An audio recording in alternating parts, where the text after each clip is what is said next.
తాకట్టులో ఉన్న బంగారాన్ని విడిపించి ఆ రోజు ఆన్లైన్ రేటుకే మేము కొంటాం. Sharma gold company.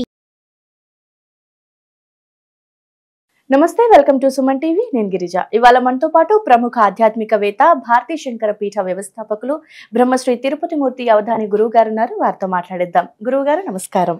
ఓం శ్రీ మహాగణాధిపతయే నమః. గురువు గారు, ప్రస్తుతం మనిషిని నడిపిస్తున్నది డబ్బు. మరి ఆ డబ్బు పొద్దున లేస్తే హడావిడి జీవితం, పరుగులు తీస్తున్నారు. సాయంత్రం దాకా కష్టపడుతున్నా అంటే వచ్చే జీతం చాలదు, లేదంటే వ్యాపారాలలో అభివృద్ధి ఉండదు, లేదంటే కొన్నిసార్లు అప్పు చేయాల్సిన పరిస్థితులు. మరి అప్పు చేస్తారు, కానీ తిరిగి ఇవ్వటం కష్టం. ఒకవేళ మనం ఎవరికైనా అప్పిచ్చినా మన డబ్బులు మనకి రావడానికి కూడా మనం నానా తంటాలు పడాల్సిన పరిస్థితులు ప్రజెంట్ జనరేషన్లో ఎక్కువ చూస్తున్నాం. మరి వీటన్నింటికి అసలు ఈ డబ్బు సమస్య ప్రత్యేకంగా ముఖ్యంగా చెప్పాలంటే ఈ డబ్బు సమస్యకి చెక్ పెట్టే మార్గం ఏదైనా ఉందా గురువు గారు? మరి చెప్తాను. చెప్పే ముందు ఒక చిన్న కథ చెప్తా. జ్ఞానం ఉన్న వాళ్ళకి ఇది అర్థమవుతుంది. అంటే ఎందుకు అంటే అమ్మా, ఒక పెద్ద మనిషి 10 మంది పిల్లల్ని కూర్చోబెట్టి తలా ఒక అరటిపండు ఇచ్చాడు. ఇచ్చి ఉపోద్ఘాతం చేస్తూ, మనం చేసే ప్రతిదీ భగవంతుడు చూస్తూనే ఉంటాడు. ఎక్కడ చీకట్లో చేసినా, ఏం చేసినా, ఎక్కడ చేసినా, ఏ రకంగా మనం ఏ పని చేసినా ఆ ప్రతి పని యందు భగవంతుడి దృష్టి ఉంటుంది అనేటువంటిది చెప్తాడు. చెప్పిన తర్వాత ఎవ్వరూ చూడకుండా మీ చేతిలో నరటిపడి తినేసేయండి అంటారు. అనగానే ఒకడు తోలు సరిగ్గా నోట్లో పెట్టుకుంటాడు, ఇంకోటి దుప్పటి కప్పుకొని నోట్లో పెట్టుకుంటాడు, ఇంకోటి ఎవరు చూడకూడదు చెప్పి గదిలోకి వెళ్ళి తలపేసుకుంటాడు, ఇంకోటి నీళ్ళలో కూర్చొని నోట్లో పెట్టుకునే ప్రయత్నం చేస్తాడు, ఒకడు మాత్రం చేతిలో అలానే పట్టుకుంటాడు. ఎలా అబ్బాయి నువ్వు తినలేదు ఏంటంటే, నాకు అర్థం కాని విషయం ఏంటంటే గురుగారు, మనం ఏ పని చేసినా భగవంతుడు చూస్తూనే ఉంటాడు అన్నారు. ఎవ్వరూ చూడకుండా అరటిపండు తినంటే వీళ్ళందరూ తినేసేసారు, భగవంతుడు చూస్తూనే ఉన్నాడుగా. మరి చిన్న లాజిక్ జ్ఞానం మనం మర్చిపోతున్నామండి. అంటే మనం చేసే ప్రతిదీ భగవంతుడి దృష్టిలో ఉంటుంది. మనం ఇక్కడ తప్పించుకోవచ్చు, అక్కడ కర్మ అనుభవించక తప్పదు. అక్కడ కర్మ అంటే లేదు, మన పిల్లలు అనుభవించడమేనమ్మా. అనుభవించక తప్పదు. భగవంతుడు అట్టున్నర ఇస్తాడు. మనం రూపాయికి రూపాయిన్నర అయితే వడ్డీ కడుతున్నామో అలానే అట్టున్నర దాన్ని కూడా ఇంకొక అరట్టు కూడా కలిపి భగవంతుడు మనకు శిక్ష వేస్తాడు అనేటువంటి విషయాన్ని మనం గమనించుకోలేకపోతున్నాం. ప్రధానంగా అది గమనించుకుంటే సగం పోతాయి అన్ని ఇబ్బందులు. 2 ఇంకా కొన్ని విషయాలు చెప్పాలంటే, దీపాల గురించి కొన్ని మాట్లాడుకుంటూ ఉంటాం. జ్ఞానం అంటే ఈ గది మొత్తం చీకటి, మీరు ఒక దీపం వెలిగిస్తున్నారు, చీకటి అంతా ఏమైంది? పోతుంది. ఎక్కడికి పోతుంది? వెలుతురులో మాయమైపోతుంది. అదే జ్ఞానం అమ్మ. అదే జ్ఞానం. జ్ఞానం అంటే అదే. ఆ జ్ఞానం అనేటువంటిది కనువిప్పి కలిగిన రోజు నాడు ఇంట్లో దీపారాధన ఎందుకు చేయమంటారు? జ్ఞానం వృద్ధి కలగడం కోసమే. ఆ జ్ఞానం అనేటువంటిది మనకు కనువిప్పు కలిగిన రోజు నాడు ప్రపంచం మొత్తం సంతోషంగా ఉంటుంది. నాలాంటి వాళ్ళు ఇక్కడికి వచ్చి చెప్పాల్సిన అవసరం లేదు. ఇప్పుడు నేను కూడా పూర్తి జ్ఞానం మాకు లేదండి, అంత జ్ఞాన సంపన్నులమేం కాదు మేము కూడా. అదేంటండి అంటే, ఇక్కడ నేను వచ్చి కూర్చొని చెబుతుంటే 100 మంది వినడం కాదు, మైక్లో నేను ఒక్కరిని వచ్చి చెప్తున్నా, ఇక్కడ టీవీలో 100 మంది చూస్తున్నారు. అది జ్ఞానం ఎలా అవుతుందండి? నేను ఎక్కడన్నా ఒక మూల కూర్చొని విషయం చెబుతుంటే అక్కడికి వచ్చి 100 మంది కూర్చొని వినటం కదా జ్ఞానం అంటే. మన పూర్వకాలంలో ఉంది. దేవాలయాల్లో హరికథలు పెడితే హరికథకు కాని వచ్చి చెప్తే వందలాది మంది వచ్చి కూర్చొని చక్కగా మారు మాట్లాడకుండా వినేసి వెళ్ళిపోయేవాళ్ళు. అది కదా విని ఆచరించేవారు. అది కదా జ్ఞానం. మరి నేనెందుకు అంత జ్ఞానం మాకు లేదు అన్నానంటే, మనం చెప్పేవి ఏవి ఎవరు వినరు, దాదాపుగా వినాచరించరు. ఆచరించకపోయినా వాళ్ళు ఇంకా ఏదో వాళ్ళు బాగుపడాలని చెప్పి కూర్చొని మేము చెప్తుంటాం చూసారా, అదే మహాజ్ఞానం. ఇక్కడికి అసలు విషయం.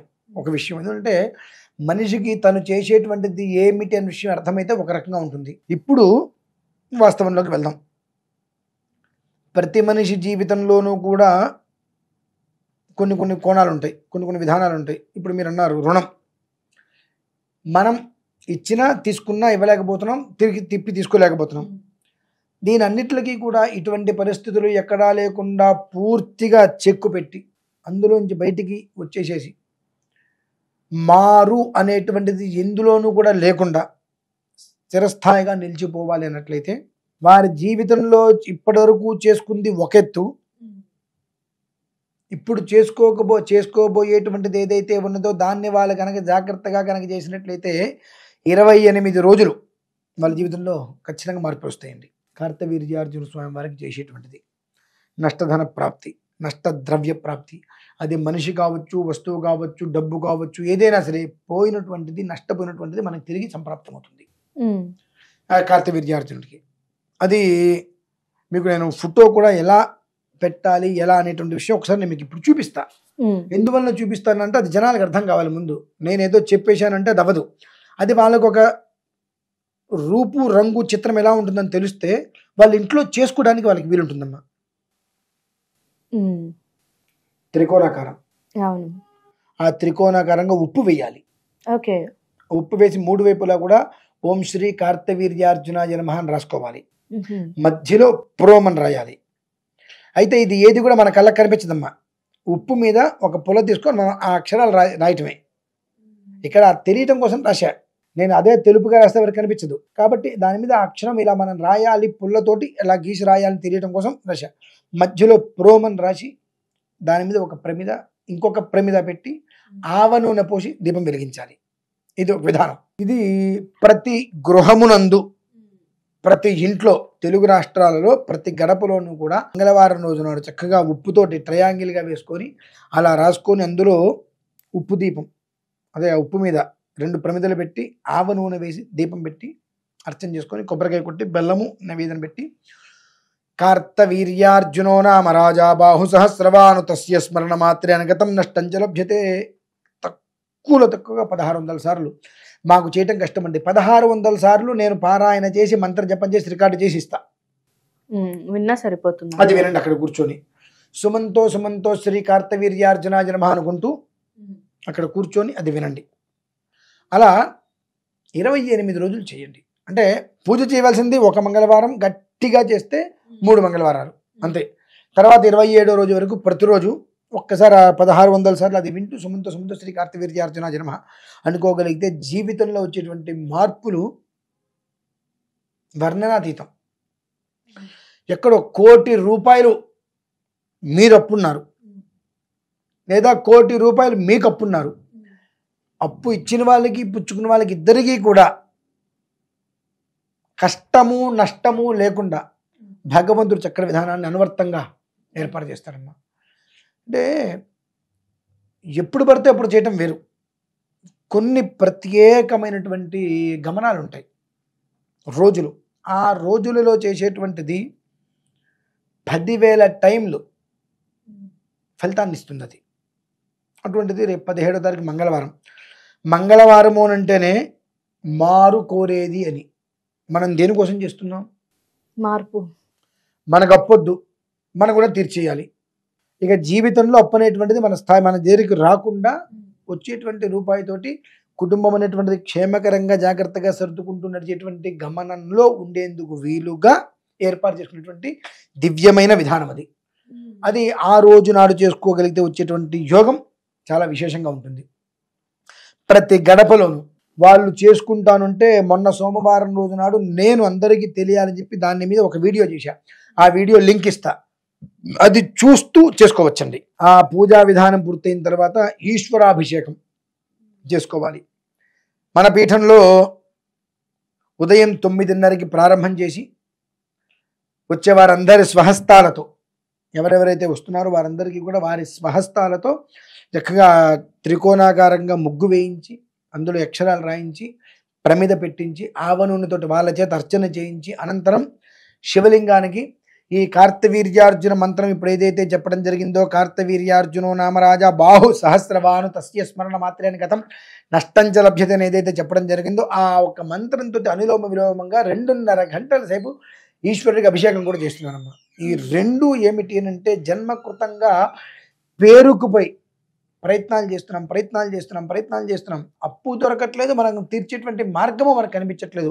ఈ 2 ఉండి మనం ఎప్పుడైతే కనుక మెంటల్ టార్చర్ అనుభవిస్తున్నామో పూర్తిగా ఇందులోంచి మనం బయటపడాలి. ఇక మనకు అప్పు అనేటువంటిది మనకు వద్దు అనుకున్న సమయంలో పరిపూర్ణంగా నష్టధన ప్రాప్తికై చేయవలసిన విధానం ఏదైనా ఉన్నది అంటే 17వ తారీఖు మంగళవారం రోజు నాడు ప్రతి గృహమునందు చక్కగా ఈ ట్రయాంగిల్లో ఉప్పు పోసుకొని కార్తవీర్యార్జునాయ నమః అని రాసుకొని చక్కగా దానికి ధూపదీప నైవేద్యాలతో అన్నీ చేసుకొని ఆ ఒక్క మంత్రాన్ని వింటూ 1600 సార్లు అక్కడ కూర్చోగలిగితే చాలా తర్వాత దీపం ఆరిపోయేంత వరకు మనం ఉండక్కర్లే అక్కడ. మనం 1600 సార్లు చేసినంత పక్కకు వచ్చేస్తాం. మన కాళ్ళకి చేతులకి తగలకుండా ఒక పక్కకి ఫ్యాన్ వేస్తే దీపం కొండెక్కకుండా ఉండేటట్టుగా ఒక పక్కకి పెట్టుకొని మనం చేసుకోగలిగితే దీపం కొండెక్కిన తర్వాత మొత్తం అన్ని 4 వైపులా కింద వస్త్రం వేసి చేస్తాం కదా, మొత్తం దేశం మూట కట్టేసేసి నీళ్ళల్లో పారే నీటిలో పారేటువంటి నీటిలో దాన్ని వదిలేయడం. ఇలా 3 మంగళవారాలు చేయండి నీళ్ళలో. 28 రోజులు ప్రతిరోజు ఈ మంత్రాన్ని అనుసరించండి. 1600 సార్లు ఖచ్చితంగా వినండి అనలేకపోయినా. సుమంతో సుమంతో శ్రీ కార్తవీర్యార్జున జన్మ అనుకుంటూ ఈ నేను చెప్పేటువంటి 1600 సార్లు నేను రికార్డు చేసి ఇస్తా, అది వినండి. మురికి పట్టినటువంటి వస్త్రాన్ని వేడి నీళ్ళల్లో బ్లీచింగ్ పౌడర్, సోడా ఉప్పు వేసి, నిమ్మప్పు వేసి బాగా ఉడకబెట్టి బండకేసి 4 బాదులు బాధ జాడిచ్చి చక్కగా గంజి పెట్టి పిండి ఆరేసేసి ఉతికి ఇస్త్రీ చేస్తే ఎలా అయితే ఉంటుందో వాళ్ళ జీవితం అలా ఉంటుందండి.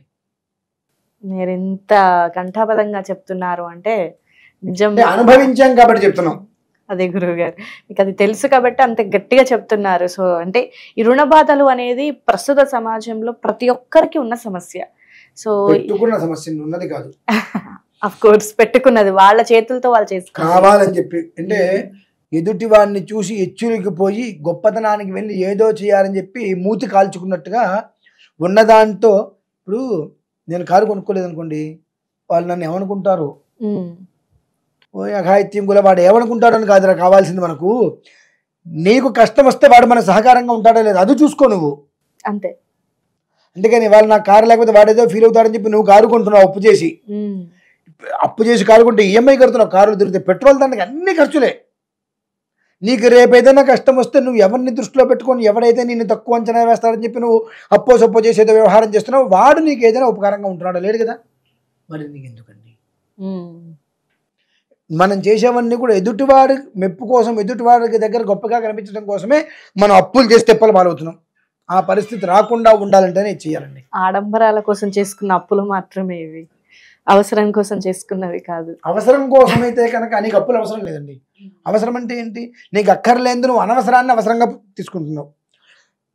ఫోన్ ఉంది అనుకుందాం, 5,000 రూపాయల్లోని ఫోన్ ఉంది, 10,000 రూపాయల్లోని ఫోన్ ఉంది, 1,00,000 రూపాయల ఫోన్ నువ్వు తీసుకుంటున్నావు, 20,000 కట్టి 80,000 అప్పు చేస్తున్నావు. నీకు అవసరమా? ఆ ఫోన్ ఉందనుకో, అందులో సిమ్లో రూపాయలు లేకపోతే అది వెళ్ళదు కదా. ఆ ఫోన్ ఉంటేనే నేను వాడు గొప్పగా చూస్తుంటే వాడితో నీకు సంబంధమే ఉంది అసలు. కానీ వాళ్ళ లోకం ఎలా ఉంది, హంగు ఆర్భాటాలు ఉన్నవాడిని గొప్పగా చూస్తుంది, బాగానే ఉంది. ఆ హంగు ఆర్భాటాలు ఉన్నవాడిని వాళ్ళు గొప్పగా చూస్తుంది, రేపు పొద్దున ఏదో కష్టం వచ్చింది వీడి మొహం కూడా చూడదు కదా. అందుకని ఎవడో ఏదో అనుకుంటాడు అని చెప్పి మనం గొప్పలకి పోయి అప్పులు చేసి తిప్పలు పడితే భగవంతుడు కూడా హర్షించలేడు. ఇప్పటివరకు జరిగింది ఏదో జరిగింది, మిమ్మల్ని కాపాడతాడు భగవంతుడు. ఇకపై అటువంటి ప్రవర్తన లేకుండా ఉంటే భగవంతుడు మీ యందు ఎప్పుడు తోడుగా నీడుగా నిలిచి ఉంటాడు.